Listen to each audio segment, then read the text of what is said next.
Welcome to this week in the world of wrestling.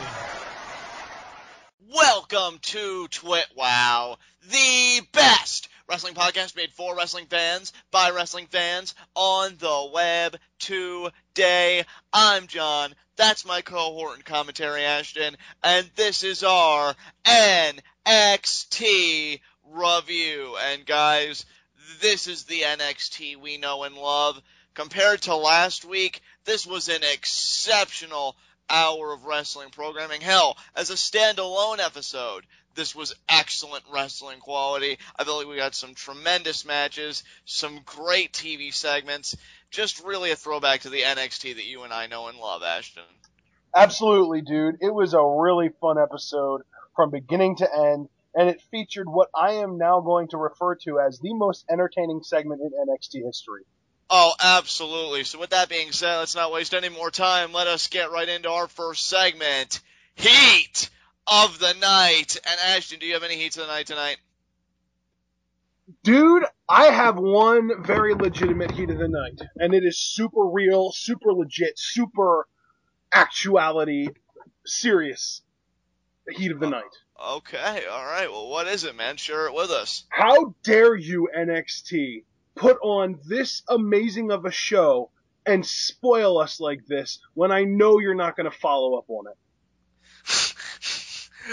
I mean, dude, it was a tremendous episode this week. I mean, let me put it this way. Last week's episode was a little on the low side. This week's episode was way up on the high side. But the normal NXT episode is always going to be somewhere in between. This episode was exceptional. Oh, definitely. There is no doubt about that. My heat of the night is the same reason that Edge hates the Attitude Era. How do you top this? Exactly. It's almost like you've made a ceiling for yourself that really is impenetrable. That said, my heat of that, well, actually, I don't have any heats tonight, but I do have just something I want to address very quickly because it annoyed me so much tonight, and it wasn't even the NXT product, it was the medium through which the product is shown to the people. The friggin' network, I had to refresh my computer 50 times tonight.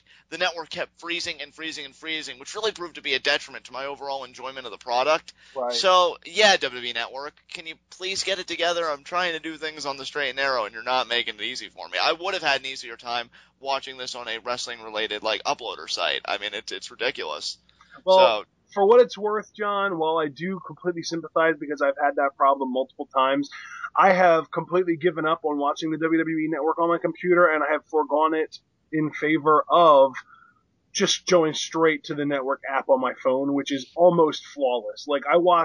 Here's the thing. I started watching the network, the NXT on the network tonight on the computer, and within a minute or two, it was starting to pause and skip and cut out. And I said, you know what? Screw it. And I went onto my phone. I had one hiccup the entire night. And other than that, it was flawless. You know what? I wish I could watch it on a phone. I don't possess those means, so I guess I'm just going to have to tough it out. But I just wanted to air that out because I thought it was ridiculous. Because it was more John, than usual. The only thing that I will recommend to you is maybe switching browsers because Chrome is probably... it's so funny because when Chrome first came out, it was so well known as being like this awesome lightweight browser where everything was faster and it used up less space and all that stuff. And now Chrome has found itself becoming a massive RAM hog. And honestly, I think you should try switching to Firefox, Safari, or Opera. Yeah, I might go back to Firefox strictly for network purposes because it's getting ridiculous. But you know what? The first night when you bought the network for WrestleMania, we were both on Firefox that night because it was a timing issue because we couldn't get in time with each other when I was using Chrome and you were using Firefox. So we ended up both being on Firefox, and that was a pretty flawless night, especially compared to literally the pay-per-view after when we watched and did live reactions together, Extreme Rules. Right, yeah, no, definitely. I think, yeah, it's definitely time to return to Firefox. But that said, I just wanted to get that off my chest. But even with the hiccups... By the way, Google Chrome can suck a fat one for trying to run a monopoly on the user scripts. Oh, yeah. Did you ever get any feedback on that? Because I know you and I were talking about that. I didn't post anything on Reddit. Okay. I didn't know if other people were addressing the issue as well, because that's crazy, yeah. It seems like it's just getting brushed under the rug, but it ticks me off. Yeah, Google Chrome definitely seems to be trying to be an eater of worlds itself as far as the internet's concerned. But you know what? Well, Chrome, it's whatever. This NXT was phenomenal, and I'm ready to talk about it. Are you? Absolutely, dude.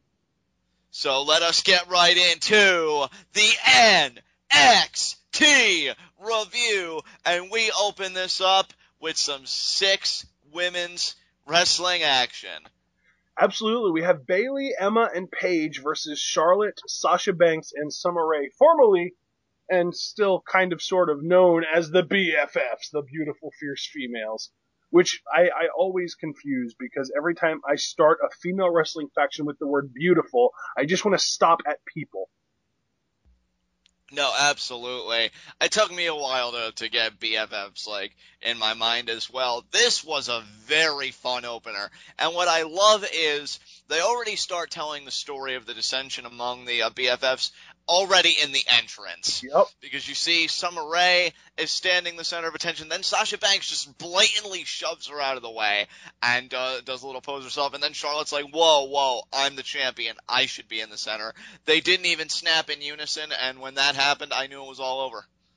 Absolutely. So, as far as the match goes, it was actually a really good match. I mean, normally, when you have women in multiple person matches, you expect it to be like a really bad, just cluster of a match, and you probably only expect to see maybe 40% of the people involved, and everyone else is just going to be out there just to be out there, just to exist and get a payday.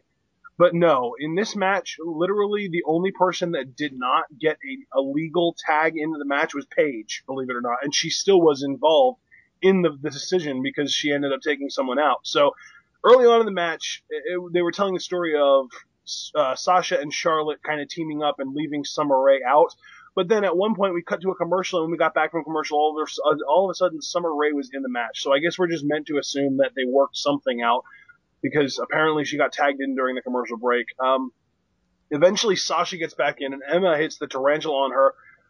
Emma was actually in this match for a good 6 to 8 minutes before she actually got to tag. She was the first person in, and she was probably in it for a good 60-70% of this match. She hits the tarantula on Sasha, and then at that point they both get tags. Emma to Bayley, Sasha to Charlotte. Bayley hits some of her signature offense and goes for a pin. Sasha comes in to break it up. Paige comes in for Sasha, but Sasha actually gets the upper hand and throws Paige out, but then Paige grabs Sasha from the outside and drags her out. Eventually it gets to a point where Charlotte is kicked, it breaks down, and it gets to a point where Charlotte kicks Summer Rae out of the ring. It actually looked really mean, and then she gets rolled up by Bayley, who actually picks up the win with the roll-up. Yeah, that was the most interesting part, because ever since TakeOver, when Charlotte gave her first, formal interview as the champion, it was asked, who's your first defense going to be? And the crowd was chanting, Bayley, Bayley, and she said, I guess Bayley, and I guess the representatives of NXT, they heard that as well, because that's what we're going with, and honestly, I have no qualms about it. You had Charlotte the week before beat Bayley in a one-on-one contest, non-title match, but now Bayley here gets the win back, albeit with 4 other women involved, by pinning the champion. So, and you know what? I'm so glad these two are finally getting a program, because they have a lot of unresolved history with each other. So I'm glad that's finally being addressed, especially with stakes like the NXT Women's Championship. Absolutely, dude. This is one program that I am genuinely looking for, and this is the program that I feel like should have been for the Women's Championship, but I'm just glad that we're getting it soon after that was determined. Absolutely, and we've got, parallel to that, the storyline, as we've been saying, of the disintegration of the BFFs, and yeah. So it's going to be very interesting to see how these two programs, they come to a head, so to speak. Yep. All right, so after the match, we get a backstage segment, and JBL signs a new masked wrestler known as Mr. NXT, who then replies with the I truly believe it, as far as how good he's going to be. Just so good. Yeah, I must have been getting over some kind of cold or something with that cough, But yeah, I believe it too. I think Mr. NXT is going to be a welcomed addition to the roster. So, all right. So our second match of the night, Big Cass versus Sylvester Lefort, featuring at ringside Marcus Louise, which is the guy that cut the hilarious homoerotic promo in the leaked presentation skills promos thing. It was awesome. But yeah, Big Cass versus Sylvester Lafort, really a squash match when it comes down to it. Although I will say, Sylvester Lafort, as I said when we were watching the show, is John Morrison levels of ripped. Yeah, he is. He definitely has that John Morrison level of physique going on. But this match really was about demonstrating Big Cass's dominance in the ring. You and I, Ashton, have had substantive commentaries in the past about Big Cass. How he has that superstar look, how he just really has everything that a top guy, top babyface, really needs to thrive. Has a great big boot. I haven't seen a big boot that great since Test. Yep. I'm really a big fan of that. And then his finisher, the sit-down swing bottom, which he calls the East River Crossing. I think it's a perfect finisher for a man his size. He hits it here. He gets the win. Honestly, I don't know how long they plan on keeping him in NXT, but hypothetically speaking, if they're keeping him in for another 2 years, I would want to see him get a run with the NXT Championship. I would. Oh, wow, really? I would. Yeah, definitely. I think he's definitely got that potential. I'd like to see what he could do with it. I think Big Cass is a huge upside, and I can't wait to see more of it. You know how I told you that one time about how Dean Ambrose and Seth Rollins are players and Roman Reigns is a prospect? Yeah. I feel like Big Cass is the ultimate prospect right now. Like, he is so good already, but he still has so much room to improve, and he's still pretty green. When he gets like 2 or 3 more years of experience under his belt, he is going to be a freaking force to be reckoned with in the WWE. Oh, I wholeheartedly agree with you. That's why I genuinely in the world, like, you know how when I brought up the whole player versus prospect discussion, it was because I am very familiar with NFL draft scouting, and to me, like, what we would call Big Cass in the NFL scouting world, he is an incredibly raw prospect with an incredibly high ceiling. No, I completely co-signed all of your sentiments. That's why I really hope they handle Big Cass with care. I hope as a performer he's a lot like a Bray Wyatt in terms of, I hope he's a sponge. I hope he talks to everybody. I hope he learns whenever he can, because I just see something really special in him. And this is one case, Ashton, where I really, all jokes aside about my record, all jokes aside about your record, this is one case where I both hope that we come out right here, because yeah, he's too good to fail, I think. Absolutely. And you know what? My only thing is, I can't wait until Enzo comes back, because as entertaining as Big Cass is on his own, Enzo amps the volume up from like 8 to 11. I love those two as a team. In fact, I mean, forget even, because I even made that as a projection of 2 years, hypothetical, with the NXT title. I would love to see Enzo and Big Cass as tag champions. Definitely. Yeah, that's something I've wanted to see, honestly, since I first saw them, because I just instantly clicked with them, and I'm like, oh my god, why aren't these guys the champions? They're amazing. So yeah, Enzo, we can't wait to see you again, but right now, Big Cass continues to dominate. Because they're eating tacos, but not the hard kind. How you doing? Sorry. I get it, bro, I get it. They ain't eating hard tacos because they're S-A-W-F-T, soft! Oh my, and you know, Ashton, because I've said it many times on Twitter, many times to you personally, I don't do comedy at all. I personally hate most comedy in wrestling. Those two work. Yep. They work so damn well. I love it. Yeah, they're awesome. Like, the whole, like, goon and, like, big smart guy, like, just the way it works, because, like, Cass is cutting a promo, and he has, like, a little, clever little quip in there, and the whole time for the rest of the entire promo, Enzo is just like, wait, what? What do you mean? What do you mean by that? And Cass is just like, shut up, let me talk. And then at the end, when Cass finally gives Enzo time to talk, it all comes down to the S-A-W-T, or W-F-T, soft. That's just so good. Oh, man. They're awesome together, definitely. Alright, so up next, we had another backstage segment. This time the BFFs are kind of hashing it out, talking about why they lost their match. And in comes Alexa Bliss, who obviously gets torn down because she's in their territory, but she says she's not there to make friends, but she's also not there for a fight. But how about a match? She challenges Sasha Banks, and I can't wait for this to happen. Yeah, and then Ashton, because I didn't hear Alexa Bliss, maybe you did though, because I know you remarked on it. Sasha Banks said, "Do you even know who I am?" And I didn't hear Alexa Bliss's response. What did she say? I don't think Do she you said remember? anything. I didn't think she said anything. I thought she had a little comeback, and then that's what prompted you to say, okay, I can't deny that she's adorable, because I know you and I have been hard on Alexa Bliss lately. But regardless, she must have had some kind of quip for Sasha Banks that didn't take too kindly. But yeah, that is a match I'm looking forward to, because the thing is, Alexa Bliss to me, I don't know how long she's been training, how long she's been in the system, but clearly seeing her matches is it's really repetitive, her offense, and I think she still needs time to grow. I think working with somebody like Sasha Banks is definitely going to elevate her. I mean, let's be honest with ourselves. Sasha Banks' offense is somewhat repetitive too. It's just that it's far more impactful and it makes more of an impression.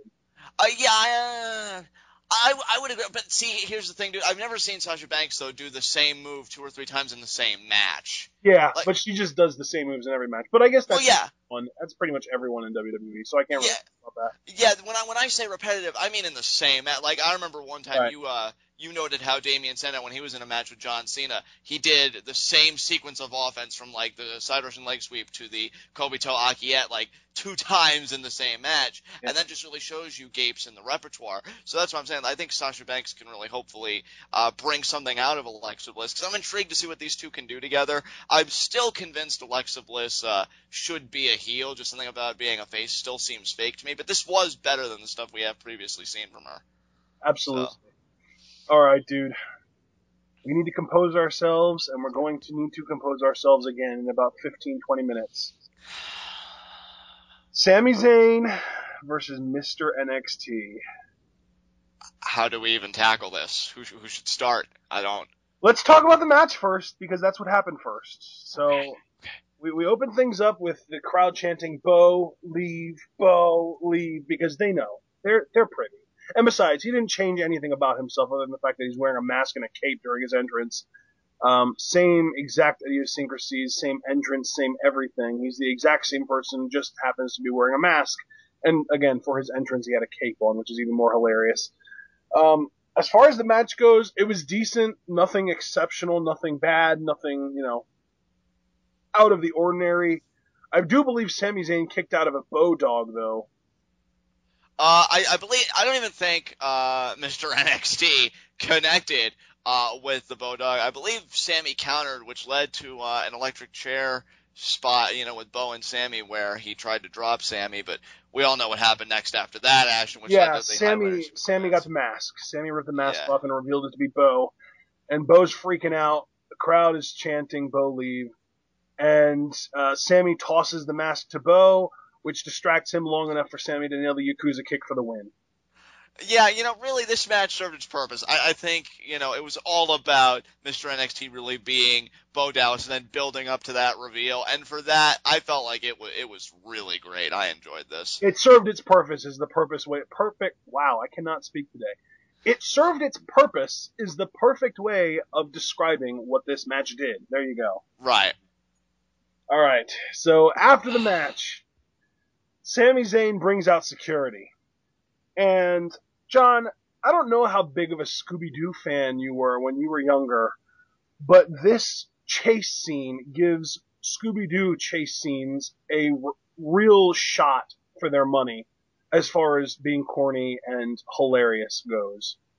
Yeah, this chase scene made a Scooby-Doo chase scene seem like a legitimate thriller of sorts. Yeah. This was hilarious. You had, what was it, Ashton, like 4 security guards? Like 4 to 6, I thought. It was 4. It was 4. And yeah, they're just chasing Bo all around. He darts on the left, then to the right. He actually goes underneath the legs of one guard at one point. And I'm thinking there must have been multiple openings where Bo could have gone up the ramp. I don't know, where he wanted to go. It was like a fly that once he gets in the house, he can't get back out again. And, it just keeps going in and out, in and out. And then when security catches him, that's when everybody starts losing it. Well, security catches him, and he's just clinging to the ropes. He doesn't want to leave. I think that the whole point was he didn't want to leave NXT, so he was kind of using the ring as like a symbolic representation of being a part of NXT, and he didn't want to leave ringside or the ring area. So he just kept on clinging to different parts of the ring, and at one point they catch him, and he's clinging to the ring, and as they're trying to drag him up towards the ramp, he escapes again and runs around again, and he does the dodging thing, and then they grab him again, but this time he's grabbing a hold of the steel post on the outside of the ring. And again, they start moving him, and he starts running towards the crowd. And one of my favorite lines from this whole thing, Alex Riley said, "It's police brutality, guys." And then he gets on a mic and he yells, "They're trying to kidnap me! Help! Help! This is illegal! Help! Help! Hey, she's a believer! Help me!" And then at one point he says, "They touched my bum!"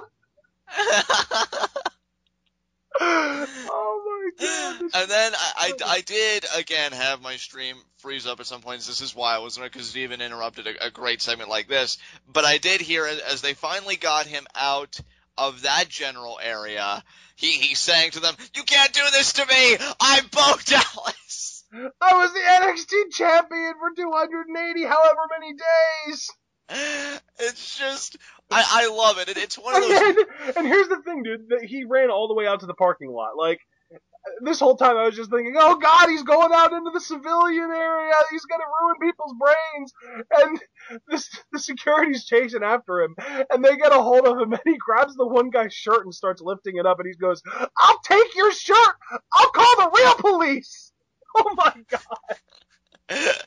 It's just hysterical. Then they're getting him in the car. He's just like, "No, nah," just like showing resistance this whole time, and it is hysterical. Like, I hope Bo is able to really show this side of himself and get to do things of this comedic level down the line on the main roster, because this is really why we love Bo Dallas, is these antics and these mannerisms just pumped up all the way to maximum volume. Yeah. This was absolutely hilarious. Oh, man. Like you said, I think one of the best segments in NXT history. I loved it. And he's not even formally a part of the brand anymore, and he's still creating great moments like this. I'm telling you, you gotta love Bo Dallas. Dude, you know what I want to see? And we decided not to go too far into this rabbit hole, but there were a whole bunch of releases today in WWE. I want Bo Dallas to tweet each and every one of them, encouraging them to keep working hard and Bo leave, and eventually they'll become winners. Yeah, that would be great. I mean, if this really is, as Triple H deemed it, the reality era, there should be no reason why Bo can't use that as material to further his heel character. That was direct from Reddit, dude. That is brilliant. How do people think of this stuff? I swear. No, it is tremendous, because you know what? People would just continue to look at Bo if he did that as, you know, what he wants them to look at him as, and that's just a giant douche. Like, you know, so I would totally sign off on that. Yeah, absolutely.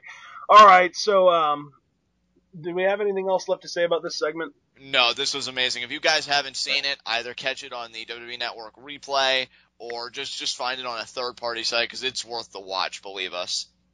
So up next we had the unification the meeting and unification of what we now know will, from this point on, be known as the Vaudevillains. Aiden, what's his name? Aiden English, right? Aiden English, yes. I just had the weirdest, just mind blank. So yeah, don't worry about it. Aiden English is backstage. I don't even remember what he was saying, but he was toiling a little bit. He was like down in the dumps. And next thing you know, Simon Gotch comes over. He's wearing like a one-strap singlet, and he reaches his hand out for a handshake. And I guess he's doing his silent character, because he doesn't say a word. He just makes grunt noises and stuff. So he reaches his hand out, and Aiden English is just perplexed, not having any idea what's going on. And next thing you know, Simon Gotch is just like, "Oh, okay," and he like wags his finger like, "Oh, I have an idea."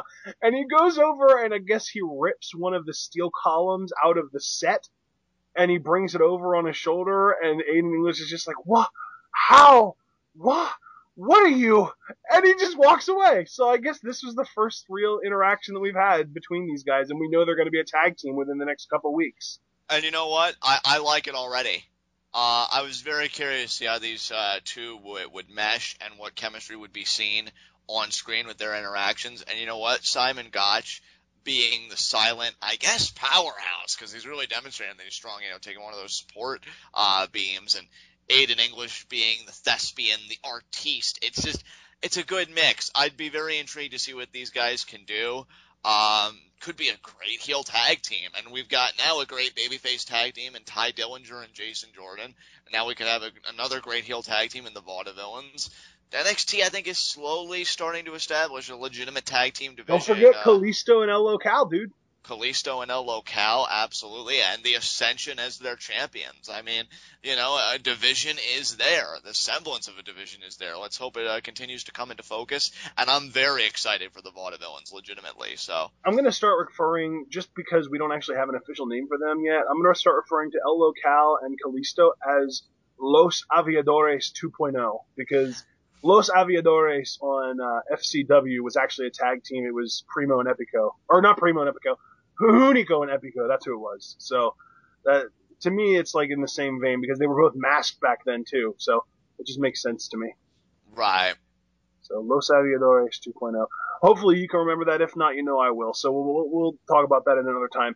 So, yeah, I really like Simon Gotch's character, dude. Like, to me, not only is it something that would require a legitimate amount of skill to be able to pull off, but on that same note, it's kind of a mockery, and I don't mean a mockery in a bad way. I mean like parody, like intelligent, like social parody, because it's meta in a way, because everyone knows who has been in touch with wrestling for the last few years that Vince McMahon is absolutely in love with the idea of a silent promo, and Simon Gotch takes that to the next level.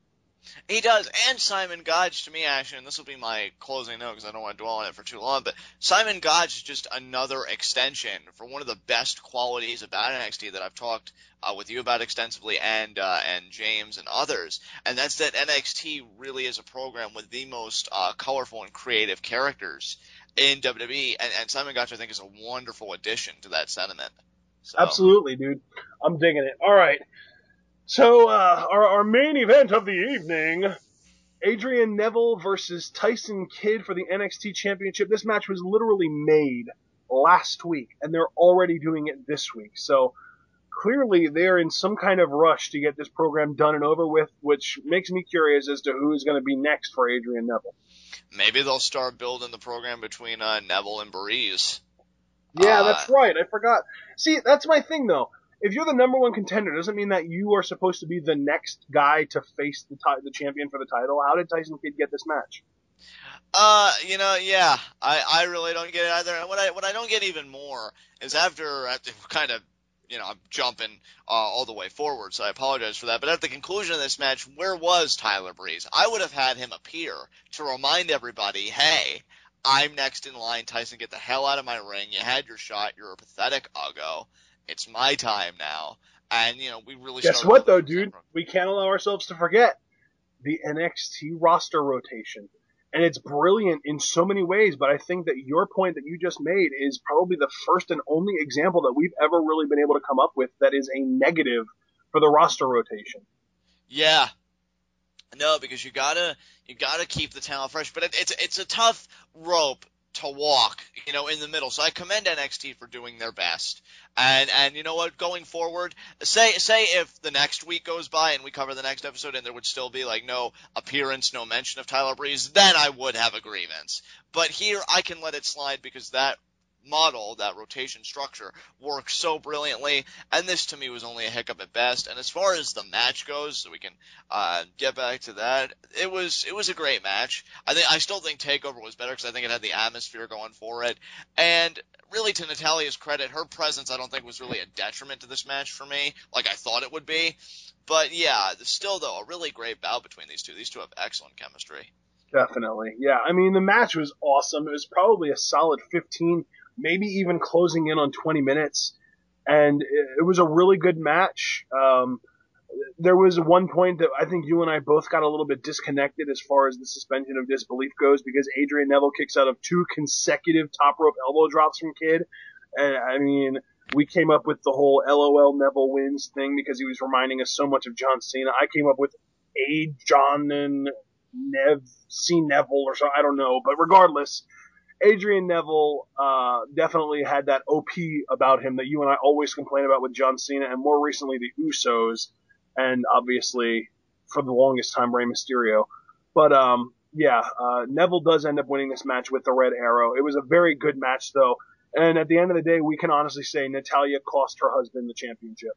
Yeah, she did, because after Kid used those 2 cannonballs to fire at Neville, the blockbuster, and then the springboard elbow drop from the top. He goes for a steel chair. Natalya takes it from him using the reasoning, you're better than that, come on. To which Tyson Kidd, turns around to a super kick to the face. And see, that's the really funny thing with me about Adrian Neville, because if I don't have one criticism of him for the week, there's still another, because this week the setup to the Red Arrow actually made sense to me. I liked the super kick into the maneuver. It seemed to work, didn't seem too forced, like the opponent had to do much work. But again, the OP-ness, I mean, I don't know. That just really left kind of a bad taste out of my mouth. And it really, I feel like we need to come up with a new word for OP, because like OP, overpowered, I don't know if that really fits, because really anyone that is really, really strong in WWE, like you could say that Cesaro is OP because of how amazing of an athlete he is. But when we're referring to the term OP, what we really mean in this context is he is booked too strongly. He is booked above what he should be. He is booked to the point that he looks legitimately undefeatable. And I think that the important thing to note is John and I both kind of buy into the philosophy that your baby faces need to have sympathy in order for them to be effective. And if you book them so strongly that they look unbeatable, they lose out on that sympathy. Yeah, definitely. I mean, the way I would have done this match, because really the whole setup to the Red Arrow was terrific. I just would have had Neville duck the blockbuster of Kid, then hit the super kick, then get the Red Arrow. I would have been cool with that. But seeing Kid connect, but John, then there wouldn't have been any hope spots. Yeah, I know. But yeah, seeing Kid connect with it, I mean, I'll admit, they got me on that one. They did, because I thought when Kid hit, I'm like, holy crap, are they actually going to... No way. And then, yeah, Neville kicked out, and then I knew even after the elbow drop, I'm like, okay, he's going to kick out again. And then, yeah, so they did get me with the one, but it came at a price, because then you really took me out after all the other stuff you did. Nothing really to say in the post-match. Natalya was consulting Tyson. I'm sorry I cost you the championship, sweetie. And they had a promo segment earlier in the night where Natalya was talking about how excited she was to be in Kid's Corner and everything. And he's like, well, yeah, that's great, but I need you to know this isn't about, oh, look, it's Natalya in Tyson's Corner. This is about the NXT championship. And I think Tyson knew in the back of his mind his wife was going to cost him everything tonight. So you got to kind of feel bad for him there. She already cost him everything the day she said I do. Oh, my God. And you know what? Michael Cole didn't do Tyson Kidd any favors. Natalya tonight didn't do him any favors. If Tyson Kidd does turn heel, he might be the first heel in history that I really sympathize with, because I would think... No, you mean second. Don't forget Randy Orton. Yeah, yes, we can never forget Randy Orton. So yeah, Tyson Kidd, yeah, he would be the second heel in history, where I would just think, yeah, that turn was justified. Oh, man. Yeah, I mean... I'm really starting to feel like this is feeling more and more like the Randy Orton story, because like the whole time with Randy Orton, he was supposedly the bad guy. He kept on getting screwed over by the people that were supposed to be watching his back. That's literally the exact same thing that's going on here. Tyson Kidd is constantly getting screwed over by the one person that's supposed to have his back, his freaking wife.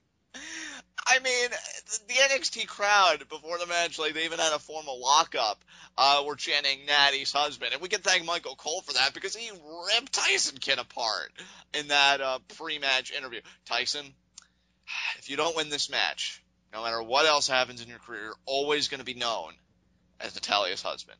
And my personal favorite line, as everybody knows, well, that's great and all, Tyson, but you could have the most emotional sob story in the world, but if you don't win tonight, nobody is going to care. Yeah. Like, no wonder it was once joked about you when you were a war correspondent that you were the only one to get shot at from both sides. Like, douche.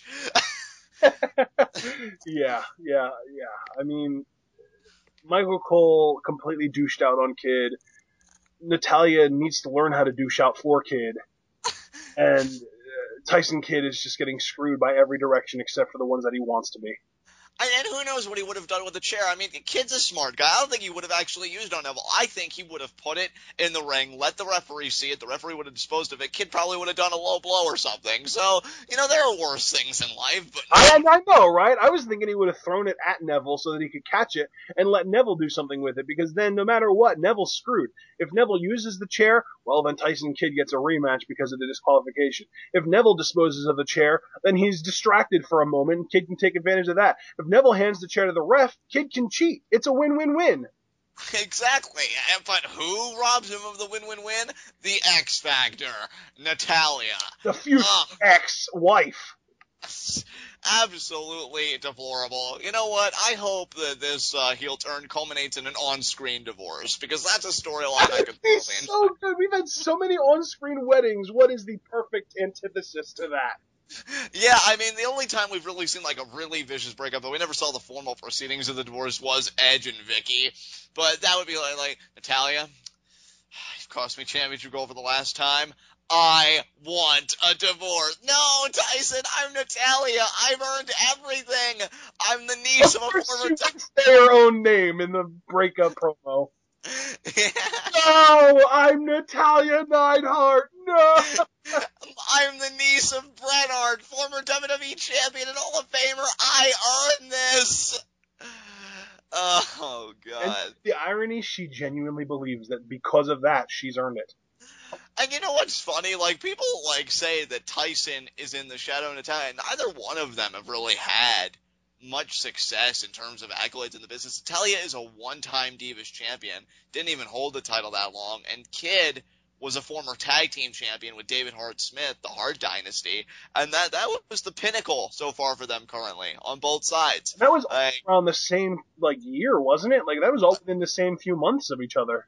I think so, yeah. And then once that happened, they kind of peaked. I mean, the biggest thing Tyson Kidd did since that title run to me was being in the Money in the Bank ladder match when he qualified for it. But yeah, he didn't even. Do you remember Beth Phoenix and Natalia's little faction that they had going on? Oh yeah, oh man. Pin Up Strong or whatever it was. Yeah, Pin Up Strong. Oh, we loved them so much, and in hindsight, they were so pathetic. Yeah, they lost every week, except on pay-per-views. I mean, they're practically your definition of a mid-card champion today, except now they're even starting to turn it around. Yeah. So yeah, I mean that was mid-card champions are Sheamus and Bad News Barrett. I would hope they would turn it around for God's Yeah, really. But yeah, that was they're not turning the titles around, they're just giving the titles to main eventers. There you go. But do you have anything else you want to say about NXT? It was a lot of fun. Obviously, we got a lot of fun discussion out of it, so NXT, I know you're not going to be able to top this next week, but just try and come close. All right, well said, well said. So, with that said, let us get right into our next segment, high spots and low shots.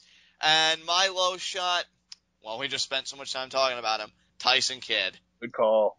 I mean, you know, personally requested a rematch, so he came at Neville, so he was the one, I guess, in control in the driver's seat, and in the end, it still didn't matter. He came so close. I mean, again, that blockbuster, and then that controversy with Neville's leg on the top rope.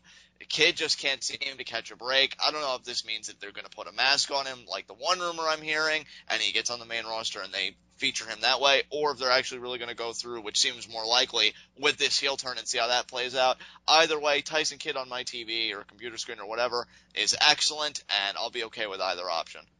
Absolutely. Great choice. Definitely a rough night. As you said, we talked our ears off about him because he had such a crappy night, so it seems only apropos. My pick for low shot is Mr. NXT, aka Bo Dallas.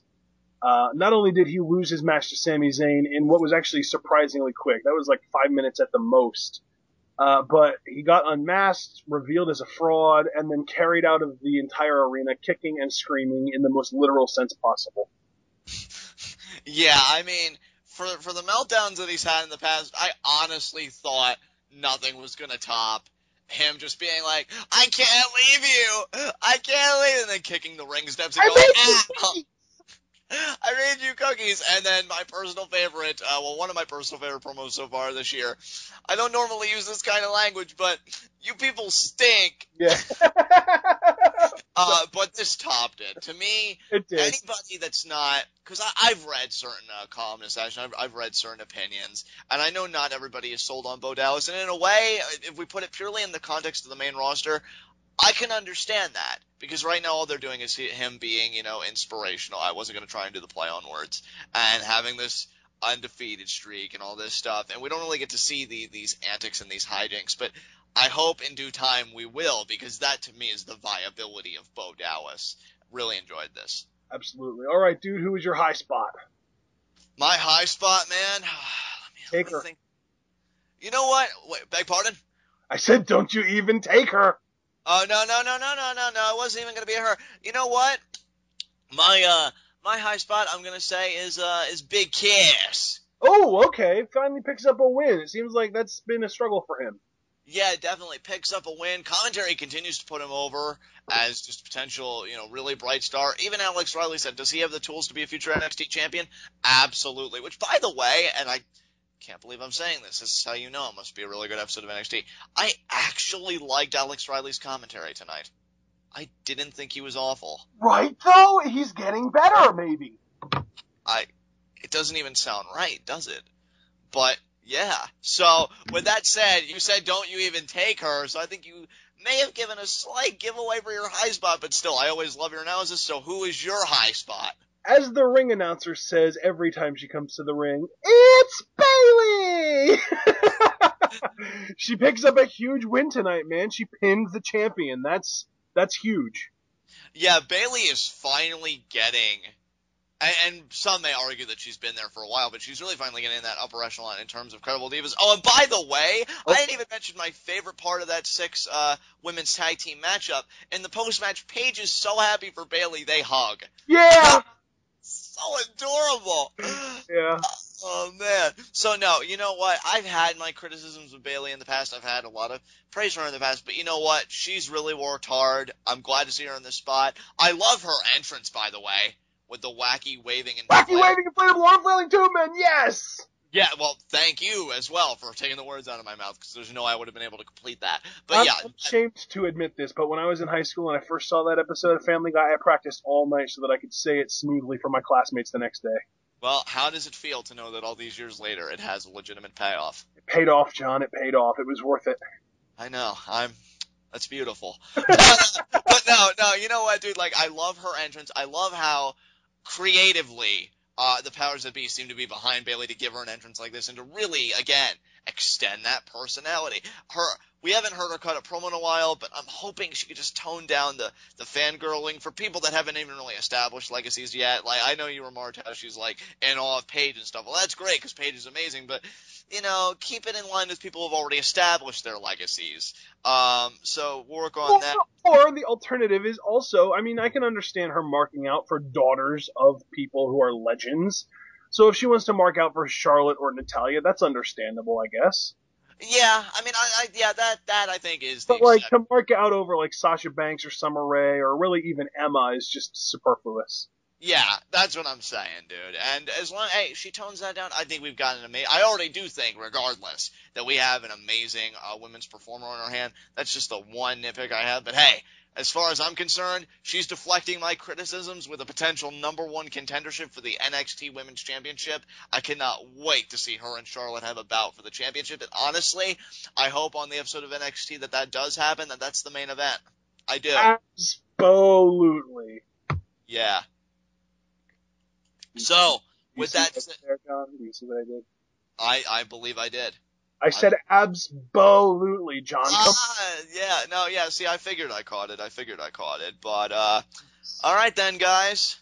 With that said, take her home! This has been NXT. This has been TWitWoW, the best wrestling podcast made for wrestling fans, by wrestling fans, on the web today. I'm John. That's my cohort and commentary, Ashton. Guys, be sure to comment and subscribe on YouTube, discuss on Tweetoff, and we will see you again for our Friday night SmackDown review, where, get this, Dean Ambrose will be taking on Bray Wyatt in a Money in the Bank World Championship qualifying matchup.